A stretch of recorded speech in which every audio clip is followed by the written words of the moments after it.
UP board 2025 का class twelfth UP board 2025 सामान्य Hindi important जो है 10 टॉपिक आपको बताने वाले हैं। केवल 10 टॉपिक, मात्र 10 टॉपिक आपको बताने वाले हैं यूपी बोर्ड 2025 में, जो आप टॉप कर सकते हैं। हिंदी में आपको 100 में 100 दिला सकते हैं। एक भी नंबर आपको कटेगा नहीं, 100 में 100 आपका मिल जाएगा। यूपी बोर्ड 2025 में सामान्य हिंदी में इंपॉर्टेंट सभी बता रहे हैं, जो आप तैयार कर लीजिएगा। पूरा शुरू से आखिरी तक बताएंगे, 10 टॉपिक केवल। तो आइए पहला हम देखते हैं। पहला हमारा क्या इंपॉर्टेंट है, कथा वस्तु जो यूपी बोर्ड 2025 त्यागपथी है। त्यागपथी हो गया हम जिला के अनुसार, इसीलिए बता रहे हैं कि जिला के अनुसार आप तैयार कर लीजिए। कथा वस्तु जो हमारे जिला का है वो त्यागपथी है, गोंडा जिला का है त्यागपथी, और अदर भी जिले बलरामपुर भी त्यागपथी चल रहा है। इसी प्रकार आप कथा वस्तु एक तैयार कर लीजिएगा जो आपके जिला के अनुसार चलता है। फिर ये तो बिना जिला के अनुसार है। दूसरा टॉपिक जो है वो बिना जिला के अनुसार पंचलाइट और बहादुर कहानी, जो कहानी है अथवा लगा रहता है, इसमें आएगा पंचलाइट अथवा बहादुर कहानी। दो में से आपको एक लिखना रहता है। दो में से आपको कितना लिखना है, एक लिखना है, केवल एक लिखना है। 5 नंबर आपका मिलेगा इसमें और 5 नंबर इसमें मिलेगा। फिर आ जाते हैं हमारा 3 नंबर क्वेश्चन का है। 3 नंबर है हमारा साहित्य परिचय, जो साहित्य के बारे में लिखना है और उनके रचना के बारे में भी लिखना है। साहित्य परिचय जो तीसरा है हमारा इंपॉर्टेंट साहित्य परिचय है। इसी प्रकार हम बताने वाले हैं कि कौन कवि और कौन लेखक का जीवन परिचय भी इंपॉर्टेंट है, साहित्य परिचय भी इंपॉर्टेंट है। तो हमारा हिसाब से अब गद्य के लेखक और पद्य के लेखक, पद्य और गद्य दोनों के हम साहित्य परिचय के बारे में उल्लेख करने वाले हैं कि कौन कौन सा इस बार पेपर में महा इंपॉर्टेंट है। केवल महा इंपॉर्टेंट है। 10 टॉपिक हम बता रहे हैं, उसी में से आपका पूरा नंबर आज मिल जाएगा आपको। तो पहला इंपॉर्टेंट है हमारा कन्हैयालाल मिश्रा जी। कन्हैयालाल मिश्रा हमारा तैयार कर लीजिएगा। यूपी बोर्ड 2025 में कोई प्रकार की हिंदी में दिक्कत नहीं होगी, केवल इसी 10 टॉपिक से। फिर दूसरा है हमारा वासुदेव सरल अग्रवाल। गद्य के लेखक जो हैं उनके वासुदेव सरल अग्रवाल और कन्हैयालाल मिश्रा जी। फिर तीसरे एपीजे अब्दुल कलाम। एपीजे अब्दुल कलाम महा इंपॉर्टेंट है। और फिर चौथे हैं हजारी प्रसाद द्विवेदी, जो हर सेट में आते रहते हैं, ये इसलिए आप तैयार कर लीजिएगा। फिर आइए पद्य का देखते हैं। पद्य के कवि और लेखक दोनों के बारे में है। पद्य के कवि है तो महादेवी वर्मा जी हैं। कौन है, छायावादी कवि महादेवी वर्मा जी हैं। सुमित्रानंदन पंत है, दूसरे हमारी है सुमित्रानंदन। 4 इस गद्य के और 4 पद्य के हम बता रहे हैं, तो दोनों आप चारों 4 तैयार कर लीजिएगा। इसी में से यूपी बोर्ड का पेपर बना हुआ है। फिर अगला देखते हैं। अगला है हमारा हरिओद जो हमने इंपॉर्टेंट में रखा है, हरिओद को तैयार कर लीजिएगा। मतलब अयोध्या सिंह उपाध्याय जो हरिओद है, हरिओद जी का तैयार कर लिया। फिर हमारा चौथा है जो जयशंकर प्रसाद जी का है। जयशंकर प्रसाद जी हमेशा आते हैं, जयशंकर प्रसाद, इसलिए तैयार कर लीजिएगा। ये सब महा इंपॉर्टेंट है, आप स्क्रीनशॉट कर लीजिए एक बार कि कौन कौन सा साहित्य परिचय आपको तैयार करना है। स्क्रीनशॉट कर लीजिए या नोट कर लीजिए कहीं पर। फिर अगला देखते हैं 5 नंबर टॉपिक। 5 नंबर टॉपिक हमारा क्या है, 5 नंबर टॉपिक है हमारा निबंध है हमारा। जो निबंध है आपका कितने नंबर का है, 9 नंबर का है। कितने नंबर का है, 9 नंबर का। 7 नंबर आपके राइटिंग का है, मतलब 7 नंबर आपके लिखावट का है कि किस प्रकार लिखा गया। 2 नंबर आपके राइटिंग का है। 9 नंबर का है। 9 नंबर में आपको 2 नंबर राइटिंग के मिलेंगे और अगर आप सही से लिखते हैं तो आपको 9 के 9 मिल जाएंगे, क्योंकि हमारा अगले बार हिंदी में 99% नंबर आया था। 99 नंबर आया था। एक नंबर ने पता नहीं कहां से काटा था, लेकिन 99 नंबर आया था। हमने 100 का 100 पूरा मार के आया था 2 साल पहले।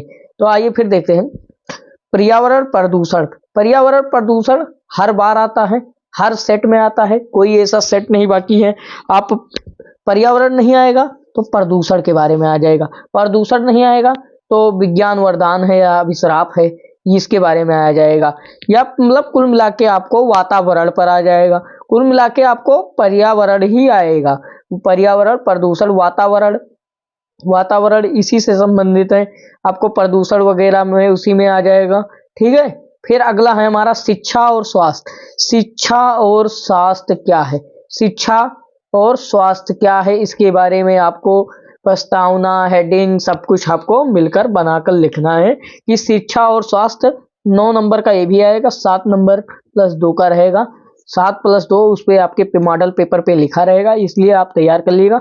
निबंध आपका ये 9 नंबर का आप छोड़ना नहीं है, क्योंकि 3 से 4 पन्ने में लिखना है और खूब खूब भरना है। कॉपी को सजाकर भरना है, पूरा अंडरलाइन करना है, आपको सभी प्रकार से लिखना है, मतलब अच्छे से लिखना है किसी भी प्रकार से, लेकिन कॉपी अच्छी रहनी चाहिए। फिर अगला देखते हैं। अगला है हमारा नंबर का टॉपिक है हमारा 6 नंबर का टॉपिक है हिंदी का जो गद्यांश और पद्यांश है। गद्यांश और पद्यांश हमने इंपॉर्टेंट सभी बता रखे हैं, उनके पहचान भी बता रखे हैं। आप हमारे डिस्क्रिप्शन लिंक में हमने दे देंगे इसी वीडियो के नीचे, आप देख लीजिएगा कि कौन सा इंपॉर्टेंट है। हमने सभी को पहचान और सब कुछ हल करा रखे हैं। पीवीएस मॉडल से पेपर भी इससे हल करा चुके हैं, जो यूपी बोर्ड 2025 का आया हुआ है। फिर अगला देखते हैं, जैसे संस्कृत का गद्यांश और पद्यांश, आपका गद्यांश हो गया 20 नंबर का और पद्यांश हो गया 14 नंबर का। गद्यांश और पद्यांश 14 नंबर का रहता है, तो गद्यांश में आपका 20 नंबर मिलेगा, पद्यांश में 14 नंबर मिल जाएगा। तो इसलिए इस प्रकार आप तैयार करिएगा कि आपका कोई भी नंबर ना काट पाए, कोई भी नंबर ना काट पाए, क्योंकि गद्यांश और पद्यांश में अथवा लगा रहता है, इसलिए आपको एक ही करना रहता है। आप तैयार कर लीजिएगा। 20 नंबर का ये रहेगा और संस्कृत गद्यांश पद्यांश आपका 14 नंबर का रहेगा। फिर ये आ जाता है इसी में 6 नंबर में टॉपिक में है संस्कृत का भी गद्यांश और पद्यांश, मतलब संस्कृत का गद्यांश पद्यांश 14 नंबर का रहता है, वही हमने ऊपर बता दिया। 20 नंबर का गद्यांश पद्यांश हिंदी का रहता है और 14 नंबर जो हमारा संस्कृत का रहता है। संस्कृत का हमने पूरा मॉडल पेपर ही सॉल्व करा दिया है कि किस प्रकार आना है और किस प्रकार आपको करना है, इसलिए आप तैयार कर लीजिएगा। गद्यांश और पद्यांश और पूरा पहचान हमने संस्कृत का भी बता रखा है, आप लोग तैयार करते नहीं हैं, इसलिए आप तैयार कर लीजिएगा। मोस्ट इंपॉर्टेंट है, आप सभी को तैयार कर लीजिएगा, क्योंकि अगर आप छोड़ देते हैं तो ये मानकर चलिए कि आपका 2 4 10 नंबर कट जाएगा। कोई भी चीज आप अनदेखा कर देंगे तो आपका नंबर कट जाएगा, तो इसलिए आपको नंबर नहीं कटवाना है, तो आप तैयार करेंगे। फिर हमारा 7 नंबर टॉपिक है, केवल 10 टॉपिक में आप पूरा यूपी बोर्ड में हिंदी में 100 के 100 ला सकते हैं। फिर हमारा यूपी 7 नंबर है रस छंद अलंकार। रस छंद अलंकार तीनों आपके लिए बहुत इंपॉर्टेंट है। कौन सा रस इंपॉर्टेंट है, कौन सा छंद इंपॉर्टेंट है, कौन सा अलंकार इंपॉर्टेंट है, ये हमने अभी आज ही वीडियो में डाला है। आज ही वीडियो में डाला है, आप देख सकते हैं, आज या कल डाले हैं। आप नीचे हमारे डिस्क्रिप्शन लिंक पे इसका वीडियो का लिंक पड़ गया है, आप देख लीजिएगा कि इंपॉर्टेंट है हमारा, कितना इंपॉर्टेंट है। हमने पूरा बता रखा है कि रस छंद अलंकार आपको किस प्रकार हल करना है और किस प्रकार लिखना है कि यूपी बोर्ड में 6 नंबर आपका फिक्स हो जाए, 6 नंबर का है फिक्स हो जाए। फिर आ जाता है 8 नंबर प्रश्न है। 8 नंबर प्रश्न है लेखन पत्र। लेखन पत्र आप यूपी बोर्ड के हर सेट में मिलेगा आपको। लेखन पत्र 1 नहीं, 2 नहीं, 4 नहीं, केवल 1 ही तैयार करना है। लेखन पत्र आपका 1 ही तैयार करना है। आप 1 आ जाए लिखने के लिए सही से, आप कोई भी बनाकर लिख दीजिए। आपका लेखन पत्र का 10 नंबर आपको कोई नहीं काट सकता, इसलिए आप 10 नंबर को चाहते हैं तो लेखन पत्र पूरा तैयार कर लीजिएगा। पूरा 8 नंबर का क्वेश्चन 10 नंबर का है, 8वां टॉपिक है, आप पूरे टॉपिक तैयार कर लीजिएगा। फिर हमारा 9 नंबर क्वेश्चन है। 9 नंबर क्वेश्चन में आपके क्या क्या आते हैं हम आइए बता रहे हैं। हिंदी व्याकरण आ जाता है। हिंदी व्याकरण आ जाता है 9 नंबर के प्रश्न में, जो कुछ प्रश्न होते हैं, ज्यादा प्रश्न भी नहीं होते, और आपका कुछ प्रश्न होता है जो हिंदी व्याकरण का रहता है, क्योंकि जिसमें से कुछ पर्यायवाची लिखना रहता है, 1 2 शब्द के 2 2 पर्यायवाची लिखता है। फिर दूसरा है मुहावरे। मुहावरे बनाकर लिख देना है, मुहावरे बनाकर लिख देना है आपको। 2 नंबर उस पर मिल जाएंगे, 2 नंबर पर्यायवाची में मिल जाएंगे। और कुछ शब्द आएंगे जो शुद्ध करके लिखना है, 2 शब्द शुद्ध करके लिखना है, 2 नंबर आपको मिल जाएंगे। 2 शब्द अगर आप शुद्ध करके लिख देते हैं तो आपको कितने नंबर मिल जाएंगे, 2 नंबर अधिक इंपॉर्टेंट है, इसलिए 2 नंबर लेना। 1 1 नंबर करके आपको बटोरना है इसी प्रकार, जैसे 2 नंबर इस पर मिल गए, 2 नंबर इस पर मिल गए और 2 नंबर इस पर मिल गए, इसी प्रकार आपको छोड़ना नहीं है एक भी। फिर अगला जो हमारा वाक्यांश के लिए एक शब्द, 4 नंबर इसी में आ जाता है। वाक्यांश के लिए एक शब्द, जो वाक्यांश होते हैं, जैसे अधिक बोलने वाला का क्या होता है, कम बोलने वाला का क्या होता है, 100 वर्ष का शताब्दी, इसी प्रकार आपको 7 4 चौराहे वाला को क्या कहते हैं। इसी प्रकार वाक्यांश के लिए एक शब्द तैयार कर लीजिएगा।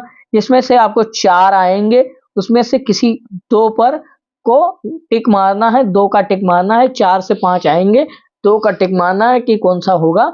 सही से आप कर लीजिएगा क्योंकि अथवा लक्कल लगा रहता है। 4 नंबर आपको 2 नंबर इधर से, 2 नंबर इधर से, 2 नंबर इधर से, 2 नंबर इधर से, मतलब 8 नंबर इधर से मिल गए आपको। 8 नंबर केवल इधर से मिल गए और 2 नंबर का केवल टिक लगाने वाला आ जाएगा। शब्द युग्म का अर्थ लिखना है। शब्द युग्म जो है उसका अर्थ लिखना है। क्या करना है? शब्द युग्म का जो है अर्थ लिखना है। एक शब्द आ जाएगा, जैसे हो गया आपका जाने का अर्थ क्या है, खाने का अर्थ क्या है, तो उसका 2 अर्थ लिखना है। जैसे पर्यायवाची होता है उसी प्रकार आपको 2 अर्थ लिखना है। उसी शब्द टिक मारना है केवल कि कौन सा सही है शब्द युग्म के अर्थ। जैसे हो गया मनुज और मनज, मनज, इसी प्रकार आपको आ जाएंगे लिखने के लिए। तो इसी प्रकार आपको लिखना है, मतलब टिक मारना है। आपका 2 नंबर इधर से मिल जाएंगे। फिर हमारा 10 नंबर का जो आखिरी टॉपिक है, 10 नंबर का हमारा आखिरी टॉपिक है वो अपठित गद्यांश है। अपठित गद्यांश है जो मोस्ट इंपॉर्टेंट है, आपका 10 नंबर मिलने वाला है अपठित गद्यांश से। क्योंकि आपको सिर्फ अपठित गद्यांश को पढ़ना है, उसमें से आपको ढूंढकर 2-2 लाइन का 3 नंबर के 3 क्वेश्चन रहेंगे, 9 और 1 नंबर का 1 क्वेश्चन में 4 क्वेश्चन रहेंगे। 4 क्वेश्चन आपको कर लेना है, आपको 10 नंबर आराम से मिल जाएगा। यूपी बोर्ड में आपका 100 में 100 नंबर मिल जाएगा, 100 में 100 नंबर मिल जाएगा। हिंदी में इंग्लिश का मॉडल पेपर हमने तैयार कर रखा है, आपको सभी का मॉडल पेपर आपको मिल रहा है, आप तैयार करते रहिए, कोई भी चिंता की बात नहीं है। क्योंकि यूपी बोर्ड 2025 आयुष क्लासेस आपको सभी वीडियो अपलोड कर रहा है, आप तैयार कर लीजिए। क्योंकि 10 टॉपिक में पूरा हिंदी कंप्लीट है, इसी प्रकार हमने वीडियो बना रखा है इंग्लिश का भी, आप पूरा तैयार कर लीजिएगा। इसका लिंक हमने डिस्क्रिप्शन में दे रखा है, आप यहीं से पूरा यूपी बोर्ड 2025 के लिए हिंदी, इंग्लिश, साइंस सबका तैयारी कर सकते हैं।